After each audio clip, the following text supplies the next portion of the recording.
Well, hello again. We're ready to start section 5 of chapter 1, titled The Complex Numbers.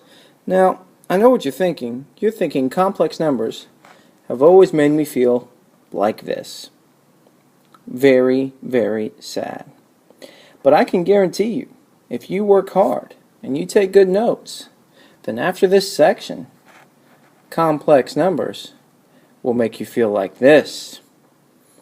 And who wouldn't want to feel like that guy, my son, Jake? So, that being said, let's begin.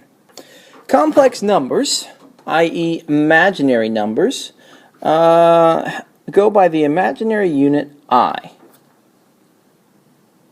We say that because 3 squared equals 9, that the square root of 9 is 3. That's easy enough.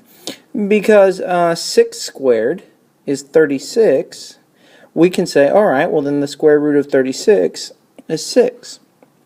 Because I squared is equal to -1, which you should have a big fat star by and get memorized right now, then we can say that the square root of -1 is what? Well, it's I. Alright, cool. Now, if A is some number that is positive, it's bigger than 0, okay?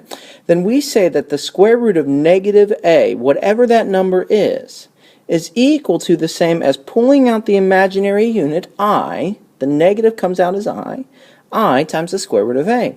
For example, if you were to take the square root of some number -3, don't type it into your calculator, just recognize that the negative becomes the imaginary unit and you still have the square root of 3 on the inside. Let's do a couple quick examples here. If you had the square root of 2 times the square root of 3, they're both inside of a square root, so they can multiply and get the square root of 6. But if you have the square root of -2 times the square root of -3, that up until this year you've always been told a negative times a negative is a positive. And that's true, but in this case it's not equal to the square root of +6 because of the order of operations. You must take the square root first. So, as a rule, the square root of some number a times the square root of some number b, that's supposed to be b right there, is equal to the square root of their product, ab. Okay, but that's only if a and b are greater than 0, if they're positive numbers. Alright, you with me? Now, what you could do on that last example that I showed you where it was not equal to the square root of +6, let me go back to it. I'll switch colors. The square root of -2 times the square root of -3. It's not equal to the square root of +6, but what you could do is, alright, take out the negatives as the imaginary unit, so you have I radical 2, another way to say square root is radical, times I radical 3. Now, multiply the outside numbers. I times I is I squared. And multiply the inside numbers. 2 times 3 is 6. It's still inside of the radical. I squared, though, wait a minute. Dun, dun, dun, dun, dun. I told you to put a star there. What's I squared? It's -1. So this is really just negative radical 6. Okay, so we're going to do a bunch of examples now involving imaginary numbers or complex numbers. I'm going to go rather quickly, but feel free to pause the video or stop the video. I would also recommend maybe after each example to pause the video and then go back and try that example again on your own. So, number 1, part A. In all of these you're going to simplify. And in this first one you're going to simplify the square root of -5. Well, you have, let's see here, the negative on the inside. And what did I tell you? The negative always comes out as a complex unit. Now, you could also, if you wanted to, think of this as the square root of -1 times the square root of just 5. That's okay. But remember, the square root of -1 is just what? That is I. Now, if you wanted to skip that middle step, I completely would understand. Try the second one. The square root of -36. Well, the negative comes out as the complex unit. You're left with the square root of 36 on the inside. But 36 is a perfect square. The square root of 36 is just 6. So this really just says 6i. Alright, and finally, try this one. This one's a little bit more saucy. The square root of negative 16 minus 2 times the square root of negative 49. Just simplify it one at a time. The square root of negative 16, the imaginary unit comes out, and you're left with 16 on the inside, minus 2 times the imaginary unit comes out right here from the negative. You're left with 49 on the inside. Okay, 16 can break down to 4 times 4 because the square root of 16 is 4. That just becomes 4i. The square root of 49 is 7, so you're left with, that's 7 times 7. He gets out, he dies. He now gets to play with the 2 because he's on the outside. Multiply them, that becomes 14i. Now, these are like terms, and like terms can be combined. 4i's minus 14 i's is negative 10 i's. Check it out. There you go. So this big, nasty mumbo-jumbo just becomes that. Well, that's pretty cool. We define complex numbers as any number that takes on this form, a plus bi, where b cannot equal 0. Otherwise, the complex unit wouldn't even be there. Some examples. 3 plus 2i. Okay? 4 minus 7i. That's an example. Here's a nasty one. 1/4 minus 5/2 I. Here's another one. 0 plus 6i. Which, by the way, is really just 6i. Okay? Here's another one. I square root of 7. Anything with an I is a complex number. And if it doesn't have the constant coefficient out front without the I, that means there's really just a 0 sitting there. Now, a real number is defined as a plus bi, only what do you think b has to be for a real number? Well, it's got to be 0, because for a real number, the I is not there. Actually, you'll learn if you take an abstract algebra class in college, which I know you all will because you're going to be math majors, of course, you'll learn that the real numbers are actually contained within the complex numbers. Up until now, you've probably thought it was the other way around. But the real numbers are actually inside the complex numbers. Pretty crazy. So, examples of real numbers. 0 is a real number. Negative 7 is a real number. The square root of 29 is a real number. Anything without an I. 1/10. Pi is a real number. E is a real number. Anything without an I is a real number. So let's do a couple hairier examples, shall we? Let's simplify 3 times the square root of negative 12 and add that to the square root of negative 27. Clean that up. Now, you know it's not simplified because there are still negatives inside the radical. Now, remember, the negative comes out and becomes an I. So we have 3 times I, and the square root of 12 is still inside the radical. Over here, you just pull out an I, and the square root of 27 is inside the radical. Now, you may be finished here, but you'll remember from Algebra 1 and Algebra 2 that sometimes you can break numbers out of jail. I call the square roots, I call those jails. And to bust out of jail, you need a twin. So 12 is really 4 times 3. And then you can bust 4 down to 2 times 2. Do you see any twins? Well, you do. Circle one of the twins, and sadly, the other twin must die. He's gone. Let's just say he got killed trying to bust out of jail. Alright, the 4 doesn't matter anymore because you broke him down. The 12 doesn't matter anymore because you broke him down. But the 3, he's a bum. He doesn't have any friends, so he has to stay where? He's got to stay in jail. Alright, so that 2 gets out. It plays with the 3 that's already out. 2 and 3 make 6. Now you've got an I, and the 3 was the bum still inside of jail. Do the same thing with the 27. It becomes 9 times 3, and then 9 can break down to 3 times 3. You got twins. Circle one, slash the other. The third one, he's a bum because he doesn't have a twin. The 9 doesn't matter. The 27 doesn't matter.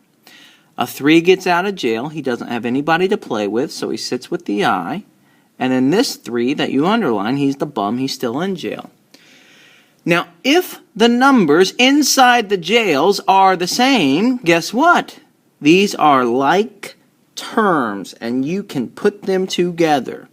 6i square root 3 plus 3i square root 3. Add your 6 and your 3.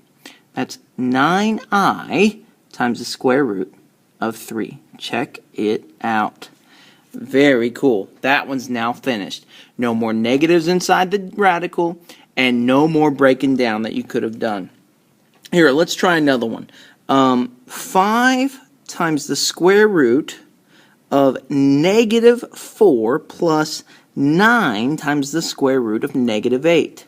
Simplify that as far as you can. Alright, well, let's take a shortcut here with the negative 4. Hopefully by now that should be getting pretty easy for you. That is really just 2i. The square root of negative 4 is really just 2i. And 5 times 2i becomes 10i. Sweet. Alright, let's take a look at the 8. Break him down. He's not a perfect square, but he's got perfect squares as factors. 8 breaks down to 4 times 2. The square root of 4 is 2. So that 2 will play with this 9 right there. That becomes 18. The negative breaks out, becomes an I. Alright, very cool. And then who would have been the bum left inside the jail? Who was left over? There was a 2 left over when you broke down the 8. Now, that is technically correct. You could, if you wanted to, you could factor this out so that there's only one I and leave your answer as 10I times 10 plus 18 radical 2. And then this big nasty number over here you can think of as the coefficient b, where your a is just, you can think of it as plus 0, and that would be your a. Remember how I said that sometimes a is 0? Well, the b here in this case is that big nasty irrational number, 10 plus 18 radical 2. But welcome to big boy math, boys and girls. Sometimes it just gets nasty like that. Alright, let's do some more examples. Okay, so we just did some pretty difficult ones. Let's do a couple warm-up problems to take it easy for just a couple of them. 2 plus 3i plus the quantity 4 plus 6i. Alright, now when you're adding two quantities, just look for like terms. 2 and 4 make 6. 3 i's and 6 i's make 9 i's. Can't do anything else with that bad boy. He's done. He's finished. Alright, let's try the next one. Do the quantity 3 plus 6i minus the quantity 7 minus 12i. Now here you got to be careful because you're subtracting a quantity, so you need to remember to change the signs because you're subtracting. You need to change the signs of the 7 and the negative 12. They will become, leave the first quantity alone, 3 plus 6i, but that 7 becomes minus 7, and that 12i becomes plus 12i. And now just combine like terms. So 3 and minus 7 are negative 4, plus 6 and plus 12 is plus 18i. Can't do anything else with that. You're done. You're finished. Okay, so we did an addition, we did a subtraction. Let's do a multiplication one. Let's do the quantity 2 plus 3i times the quantity 4 plus 5i. Excellent. Alright. Ooh, boy. Well, this one, you would use FOIL. Or, I like to just call it the distributive property. Multiply the firsts. 2 times 4 is 8. The outers, 2 times 5i is 10i. The inners, 4 times 3i is 12i. And then the last, careful here, 3i times 5i is 15i squared. Now go back to the beginning of your notes. What did we say about I squared? Oh, wait a minute, that's really just negative 1. That means this whole thing right here really just says what? This really just says minus 15, because it was 15 times negative 1. And now combine your like terms. 8 minus 15 is negative 7, 10 and 12 plus 22i. And there you go. So this nasty hunk of junk becomes negative 7 plus 22i.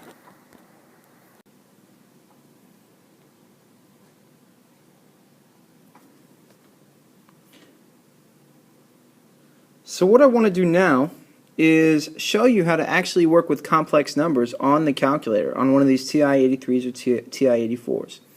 So you turn them on by hitting the on button right here. And then what you can do is you can tell your calculator that you want to work in complex number mode. See this mode button right here? Hit the mode button. And you want to go down. I'm using the down arrow right here. And I'm going over where it says real. I want to go over to A plus BI mode. So I'm just going to hit enter down here. So hit enter, and now you can hit second quit to get out of there. Now we're going to do the example that we just did, the FOIL one. But this will work for any of the examples we've done so far. I want you to type parentheses 2 plus 3, and then I, where is I? Oh, I is right above the decimal point. So you have to go up and hit second, and then hit your decimal. And then close your parentheses. So right there, we have 2 plus 3i. It's kind of tough to tell, but it's there. And then type the second quantity. That's 4 plus 5, and then hit second decimal point. That's your I. Close your decimal. And then, drum roll, hit enter. Dun dun dun dun. Looky there, negative 7 plus 22i. So that's kind of cool that your calculators will do that for you or with you. So let me get that out of your way. Let's do a couple more examples. Okay, letter D here. D is 7 plus I times the square root of 5 times 7 minus I times the square root of 5. Alright, so do FOIL. Why don't you guys try this one on your own? Pause the video, try it on your own, come back, see how you do. Okay, do your first, that's 49. Do your outers, that's minus 7i root 5. Sometimes I just say root 5 instead of square root 5, it's faster. Inners would be plus 7i root 5. And then last would be minus I squared. And root 5 times root 5 is root 25, which takes you right back to 5. So here's a shortcut. Root 5 times root 5 is just 5. Basically, the 5 gets out of jail. Alright, so cross out your middle two guys because they just cancel. I squared, remember, really just said is negative 1. Well, that means this whole junk right here just says plus 5. That's all it says. So this really just says 49 plus 5. The answer is 54. And that's it. Isn't that crazy how you start with two complex numbers and you end up with a real number, 54. Try it on your calculator. I guarantee you that'll happen. Okay, letter E. I didn't have room on the last screen. Letter E says this. It says the square root of 3, this is all in a quantity, plus 4 times I square root of 2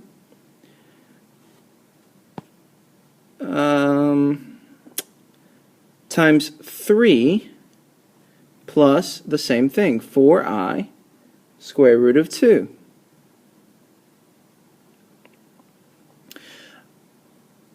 Alright, oh, by the way, this is supposed to be the square root of 3. So do the same thing, do your FOIL, and see what happens. Now this one gets pretty nasty. There's a lot involved here. Your first, remember, what's the shortcut? Root 3 times root 3 is just 3. That's the shortcut. You need to have that memorized. Okay, root 3 times 4i root 2, the roots play together, and the numbers on the outside of the roots play together. So this would actually be 4i root 6. The same for the middle guy. That would be 4i root 6. And then for the last guy, you have 4i times 4i, that's 16i squared. If you want to take a shortcut and put negative 16i, that's fine. Or I'm sorry, just negative 16, that should be I squared. And then root 2 times root 2 is just 2. The 2 gets out of jail. All right, let's clean this up a bit, shall we? This is 3 plus. Now, the middle two guys have the same roots, which means the outsides of those roots can go together. They like each other. 4i's plus 4i's is 8i's. Those are called combining like terms. Root 6 doesn't change because you're not multiplying. Over here, this is 16 times 2, which is 32. And I squared, which is what? It's negative 1. So that really just says minus 32. Let me erase this plus sign. Put minus 32. Now, can you finish this up? Can you do anything? Yeah, you can combine 3 minus 32. Answer, minus 29 plus 8i root 6. And again, if you type that into your calculator, it would pop out just like that. Actually, no, it wouldn't, because I don't think your calculator leaves answers in terms of root 6. So it would be the decimal equivalent of 8 times root 6, whatever that is. Okay, last example here, and I think I'm going to call it quits for this video. Here's example number 5. I want you to multiply the root negative 3 times root negative 6. Clean that up the best you can. All right, well then, are you allowed to just multiply negative 3 and negative 6, yes or no? No, I showed you earlier that those numbers have to be positive to multiply them, or at least just one of them positive. But if they're both negative, you can't. But what you can do is pull the complex unit out on both of them. And now you can multiply the complex units. So that's I squared. Now you can multiply the inside. So that really just says negative 1 times the square root of 18. And you might be done, except maybe 18 breaks down. And it does, to 9 and 2. The square root of 9 is 3, so one of those threes gets out, and the poor 2 has to be the bum that stays inside of jail. Again, you can check this on the calculator, but the calculator is going to give you the decimal equivalent. It's not going to give you the answer in terms of radicals. So I think that's all I'm going to do for the first half of section 5. But be looking for the second half of section 5 to show up pretty soon. Hey, have a great day, and I'll talk to you later. I'm out.